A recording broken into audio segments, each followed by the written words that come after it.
번째 세션으로 넘어가도록 하겠습니다. 세션 2는 디지털 헬스케어 소프트웨어 이슈 및 인증 전략을 주제로 세션 1과 동일하게 3개의 강의가 준비되어 있습니다. 여러분들 함께 하시면서 의미 있는 시간들 되시길 바랍니다. 자, 그럼 첫 번째 연자를 소개하도록 하겠습니다. 세브란스 병원의 최병욱 교수님 준비 중이신데요. 관상동맥 CT 검사를 국내 최초로 시행하고 정착시키셨으며 국내 심장 CT 및 MRI의 수많은 학문적 성과를 이끌어내셨습니다. 현재 대한의료인공지능학회 부회장 그리고 의료기기 명품화 연구회 의료융합 빅데이터 연구회장 대한심장학회 심장혈관 영상연구회장으로도 활동하고 계십니다. 오늘은 인공지능 의료기기 시험평가에 대해서 발표해 주시겠습니다. 최병욱 교수님 여러분 박수로 맞이해 주시기 바랍니다. 안녕하세요. 오늘 제가 말씀드릴 내용은 인공지능 의료기기의 임상평가에 대한 것입니다. 원래 제목은 시험평가로 되어 있는데 저희가 시험평가의 어떤 전문가는 아니고요. 그렇지만 영상의학과의 전문의로 오랫동안 일을 했기 때문에 임상의 수요가 뭔지는 제대로 알고 있습니다. 그래서 이런 새로운 기술인 인공지능 의료기기를 어떻게 임상에서 수용하고 평가할 것인가에 대해서 말씀을 드리겠습니다. 인공지능에 대해서는 더 이상 말씀을 안 드려도 잘 알고 계실 것 같은데 저는 이 사진을 많이 보여드립니다. 인공지능은 사람이 만든 지능이라는 의미를 가졌는데요. 거기에 반하는 거는 원래 가지고 있던 지능, Biological Intelligence가 되겠죠. 그래서 그게 에볼루션을 해서 좋아지면 이런 원숭이도 좋은 지능을 가질 수가 있겠고 사람이 만든 인공지능은 기계적인 것 같지만 그것도 좋아질 수 있습니다. 그런데 사람이 만들었다는 의미는 사람이 만들 수 있는 것은 사실은 자연의 원리를 이용한 것뿐이죠. 그래서 지능이라는 것은 어떤 물리적인 법칙을 따른다면 사실은 바이올로지컬 인텔리전스나 아티피셜 인텔리전스나 다를 것이 하나도 없습니다. 그리고 여기서 큰 차이점이 하나 있는데 바이올로지컬 인텔리전스는 에볼루션을 하기 위해서 굉장히 많은 시간이 필요로 합니다. 그렇지만 아티피셜 인텔리전스는 모든 전문가들이 얘기하고 있죠. 120년 내에 모든 인간의 지능적인 작업을 대체할 수 있다고 합니다. 자, 그래서 그런지 제가 하고 있는 영상의학과 영역에서는 2016년에 인공지능의 대부라고 불리는 제프리 힌튼 교수가 영상의학과가 제일 먼저 리플레이스 된다. 5년 이내 될 것이기 때문에 전공의 수련을 당장 중지하는 게 좋겠다. 이렇게까지 얘기를 했습니다. 근데 그 시점에서 지금 거의 5년 정도가 지나가고 있는데 실제로 영상의학과에서는 오히려 훨씬 더 많은 기회를 접하게 되고 있습니다. 자, 2017년에 미국에서 첫 번째 FDA에서 인공지능 의료기기 소프트웨어가 승인을 받았습니다. 지금 화면에 보시는 이 심장 MRI를 세그멘테이션 하는 것을 인공지능을 이용해서 자동으로 분석하는 시스템인데요. 아주 단순한 기능이지만 뭔가 의사의 허드렛 일을 도와주겠다 하는 어떤 목적을 가지고 있습니다. 그리고 2018년에 뷰노에서 한국식약처에 처음으로 인증받은 인공지능 의료기기 소프트웨어를 제품을 출시하였습니다. 그거는 골 연령을 판독하는 시스템입니다. 이것도 역시 마찬가지로 영상의학과 의사가 큰 전문성을 발휘하지 않아도 되는 어떤 허드렛 일 같은 작업을 해결해 주겠다는 어떤 목적을 가지고 있죠. 그래서 인공지능의 커다란 포텐셜에 비해서 시작 단계는 상당히 작게 시작한다고 볼 수가 있습니다. 자, 이 인공지능 기반의 임상시험이 지금 식약처에 등록되어 있는 것은 2018년에 6건에 불과했는데 2019년에 17개로 증가했고 2020년에는 제가 알고 있기로는 24개 이상으로 알고 있습니다. 그래서 아마도 임상시험이 많이 시행되고 제품도 많이 출시될 걸로 기대가 됩니다. 그리고 작년에는 이 한국산업기술시험평가원에서 시험 성적서 1호를 내게 됐는데요. 이 시험 성적서는 정확도와 그리고 속도를 평가한다라고 되어 있고요. 이 시험 성적서를 발행하는 이유, 이거는 시장 경쟁력을 제고하기 위한다고 언론에 보도가 되었습니다. 사실상 인공지능 기반의 의료기기를 평가하는 그런 어떤 주체는 상당히 여러 사람들이 될 수가 있습니다. 그래서 식약처에서도 평가를 할 수가 있고요. 또 이 산업기술시험원에서도 평가할 수가 있고요. 또는 임상시험을 수행하는 의사들도 평가할 수가 있습니다. 다 각자 목적이 조금씩 다릅니다. 말하자면 식약처에서는 의료기기로서 의료에 쓰일 수 있는지를 인증해주는 목적이 있겠고요. 산업기술시험원에서는 기술적인 어떤 평가를 할 수가 있겠습니다. 그래서 정확도와 속도뿐 아니고 만약에 작은 자원으로 조금 저급한 컴퓨터에서도 잘 동작하는 소프트웨어를 만들었다든지 이런 것들을 평가할 수가 있겠죠. 그렇지만 의사의 평가는 전적으로 의학적인 또는 의료적인 가치를 평가하게 됩니다. 그래서 인공지능 의료기기의 임상평가는 사실은 식약처의 임상시험의 목적하고도 상당히 부합하는 면이 많습니다. 그래서 딱 두 가지의 목적을 가지게 되는데요. effectiveness, 또는 유효성 평가라고 하죠. 그리고 safety, 안전성 평가, 이 두 가지로 나눌 수가 있습니다. 근데 effectiveness의 평가에는 여러 가지 항목이 있을 수 있고요. 실제로 현재 식약처 임상시험에서 인증을 하는 항목들은 대부분 accuracy, 즉 정확도에만 한정되어 있습니다. 근데 그 정확도라는 것도 사실은 세분화될 수 있는 영역이고요. 또 하나는 인공지능의 특성 중에서 어떤 데이터 의존성이 크기 때문에 트레이닝된 데이터를 떠난 다른 데이터를 만났을 때 정확성이 떨어진다는 그런 단점을 가지고 있습니다. 이걸 극복하기 위해서는 generalizability를 평가해야만 되겠죠. 그리고 임상에서는 가장 중요한 거는 정확도라는 것이 표현해주는 의료적인 가치는 무엇인지 정확히 알 수가 없습니다. 그래서 그 가치를 정확히 알기 위해서는 정말로 이 소프트웨어를 썼을 때 더 좋아지는 환자 수가 몇 명이냐, 이런 것들이 가장 중요한 평가 지표가 되겠습니다. 그걸 우리는 클리니컬 유틸리티라고 부릅니다.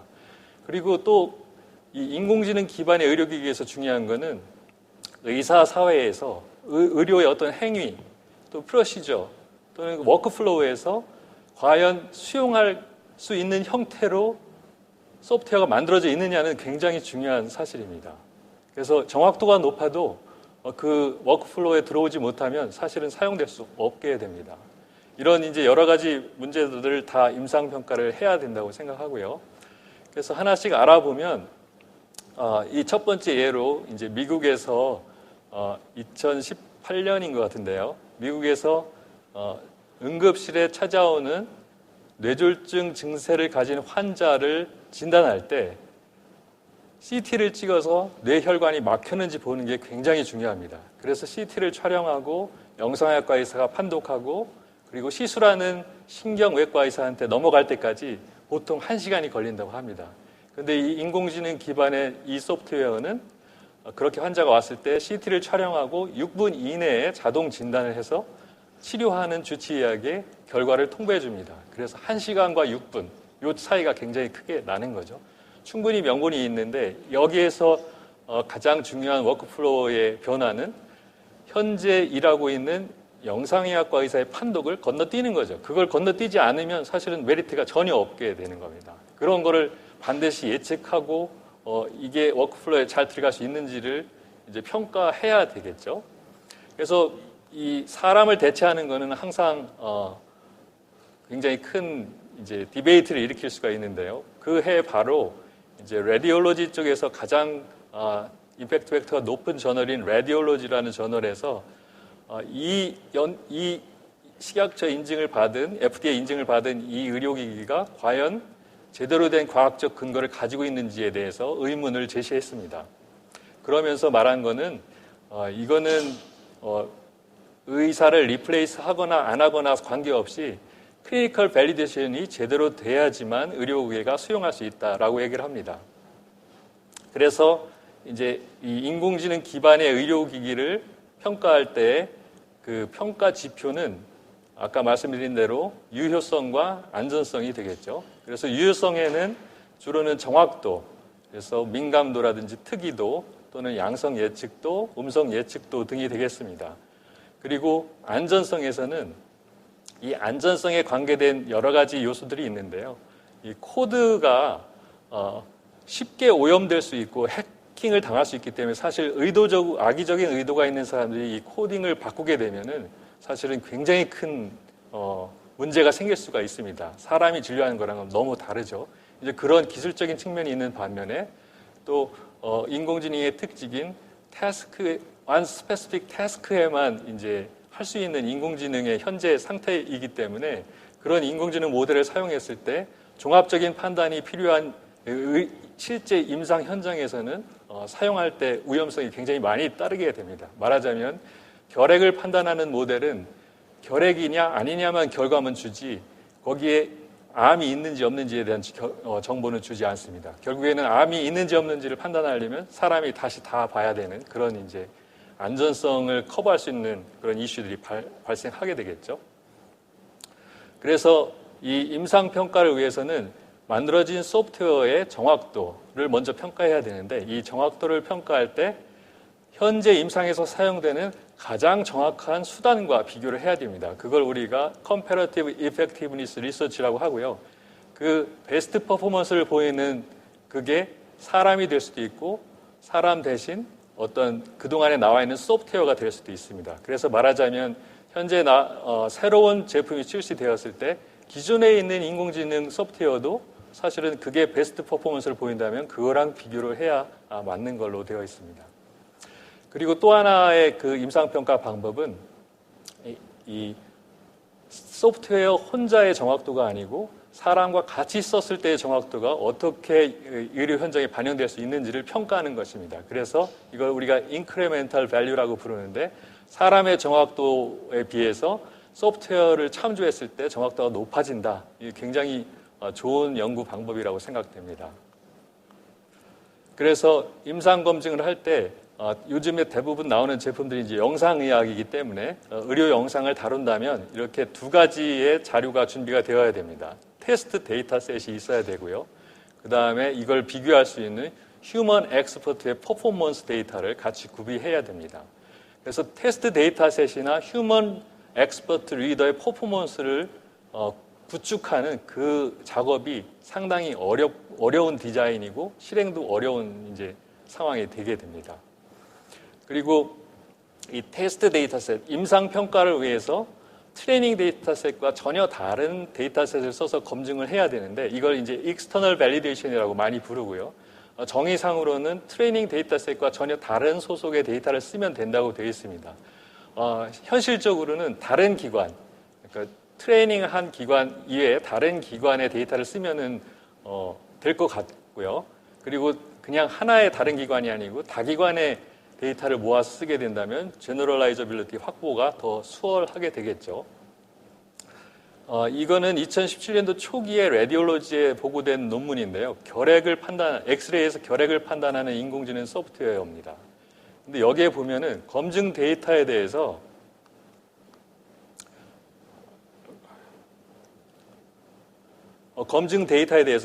아주 작은 글씨로 써 있는데 천여 명의 환자 중에 일부 환자를 떼어내가지고 그 중에 결핵이 있는 사람을 반, 그다음에 결핵이 아닌 사람 반을 검증 데이터로 썼다.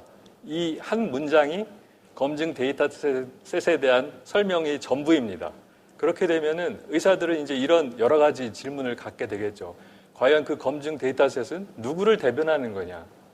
라고 물을 수가 있습니다. 그리고 어떻게 그 샘플 사이즈를 정했느냐?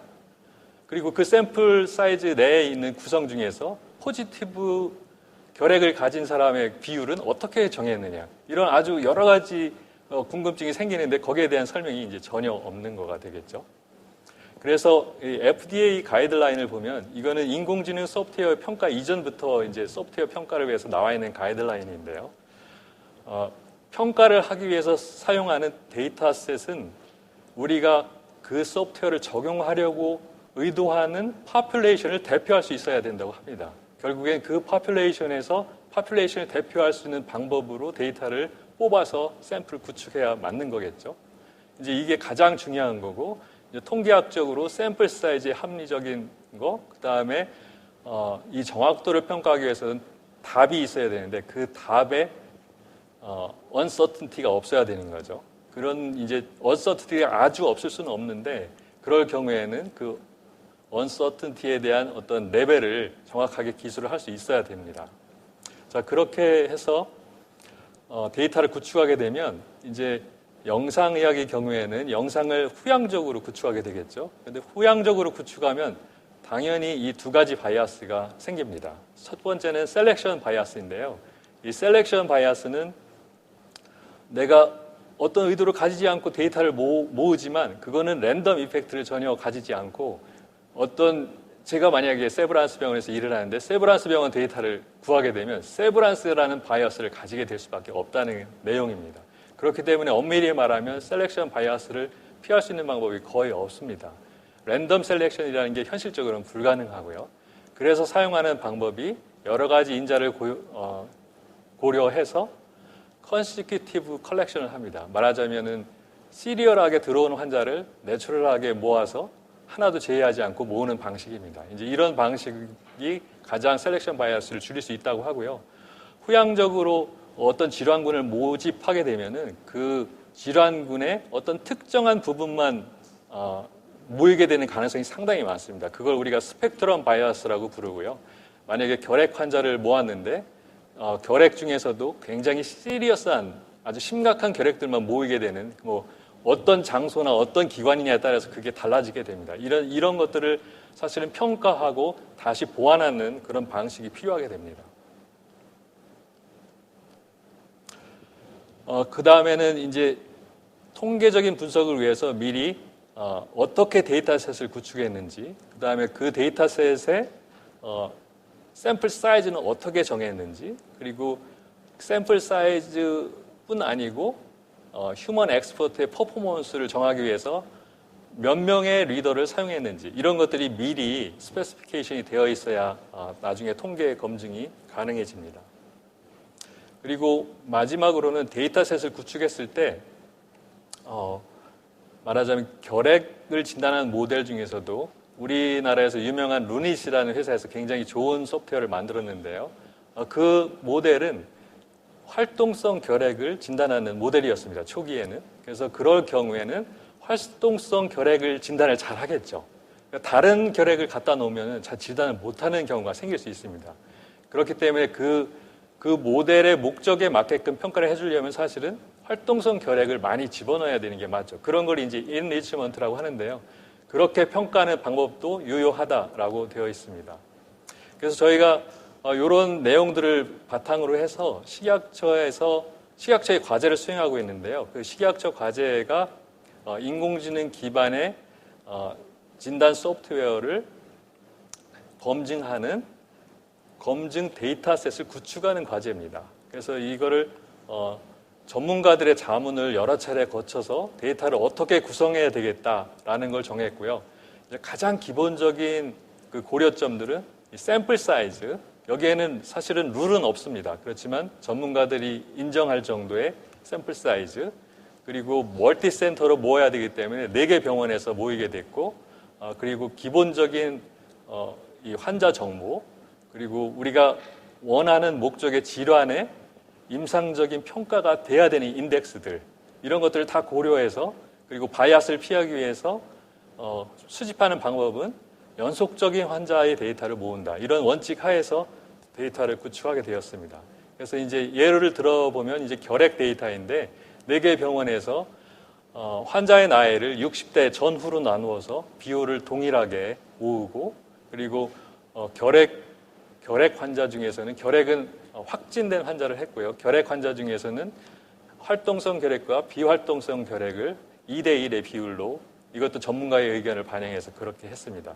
그리고 대조군을 정상인만 사용한 게 아니고 비결핵이지만 비정상 소견을 가지고 있는 사람을 대조군으로 집어넣었습니다. 그래서 이렇게 해서 이제 평가를 하게 됐고요.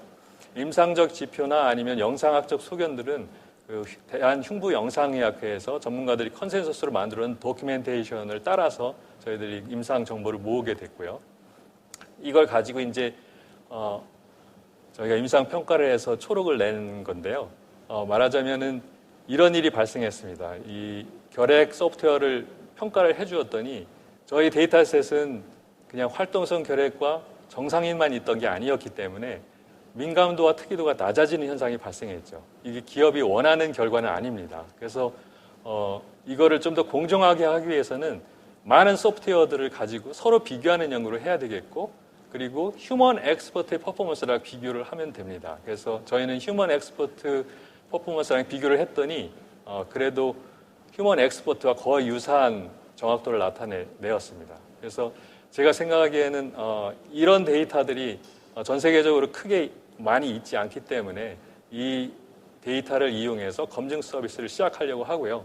저희가 이제 3개년 동안 6개 질환의 데이터를 구축하고 있어서 현재 3차년도라서 4개 질환이 이미 구축이 되어 있습니다. 그래서 4개 질환에 대한 검증 서비스를 시작하려고 하고요. 저희의 그 유지 관리 방법은 일단은 먼저 데이터셋을 구축하고 실제 샘플 소프트웨어로 이걸 한번 기능이 제대로 수행이 되는지를, 평가가 제대로 수행되는지를 한번 테스트를 해보고 보완점을 하고 계속 개선해 나가는 방식으로 유지할 생각입니다.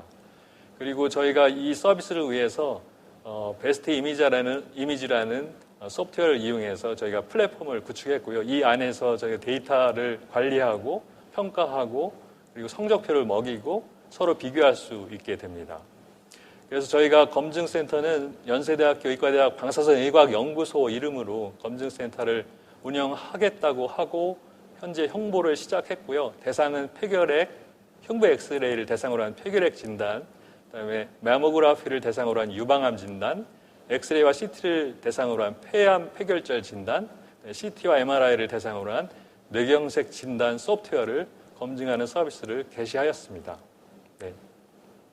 많은 관심 부탁드립니다. 감사합니다.